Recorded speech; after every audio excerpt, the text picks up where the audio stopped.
So we are now at script number 6 of the project, calculating rainfall deviation. In the previous script, we exported the result of our computation. This was the 2016 rainfall deviation for the state of Karnataka. We ran the export. Hopefully your export is finished by now and you have an asset in the folder that you exported to. Here I have the asset 2016 rainfall deviation. You can click this button, which is import into script, and it'll get imported here. So I've imported it here. I've named it deviation. And let's just look at this image, and it is the very same image as the what you saw in the last script, but it's now a ready-made image. That means it's not computing it, it's just there.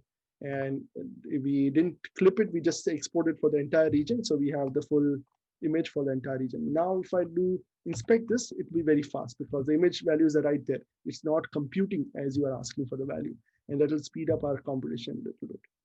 I also have districts, so I will overlay the districts layer. I've taken this GOL admin 2 level data set, filtered it to this one state. So I have all the admin 2 polygons for that particular state. Just see those.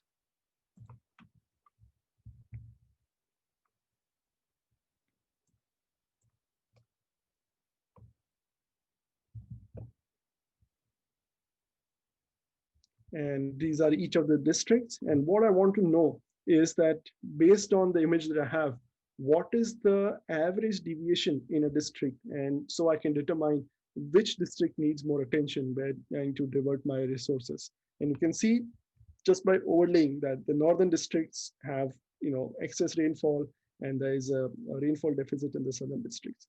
But how do we compute that in average? So we know now, given a polygon, we can compute the average from an image using the reduce region function. And now we want to do a iteration where we can iterate over each of these polygons, do a reduce region, and then we'll have for each region.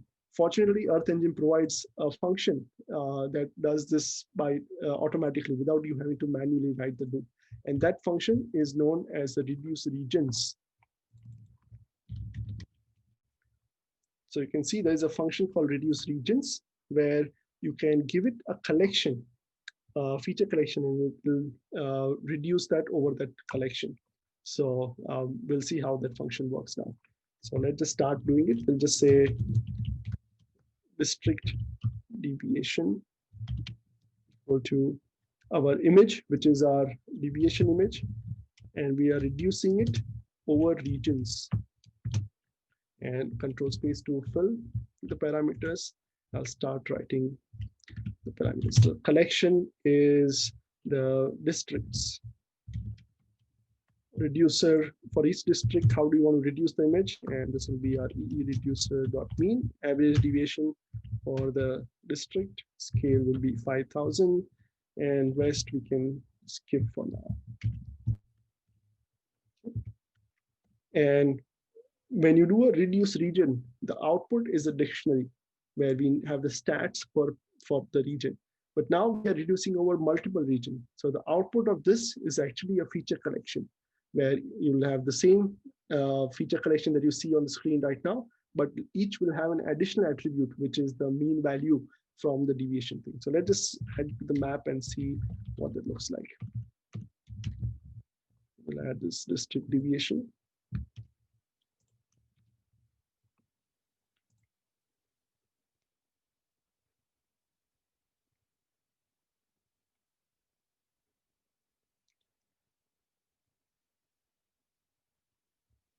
And if I click on any of this place, you'll see the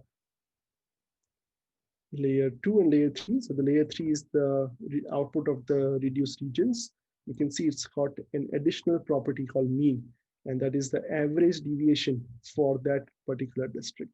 So now I have essentially a shapefile where each polygon has a deviation. I can just export this and I have my results. But we'll do one more thing for the project where we'll actually style these polygons and show the deviation by district in a much more presentable way. And that will also learn how to do feature collection visualization in Earth Engine. So that's the next strip, and we are at the end of a project. We're just getting very close, just one more script left, and then we'll be done. So I'll see you in the next script video.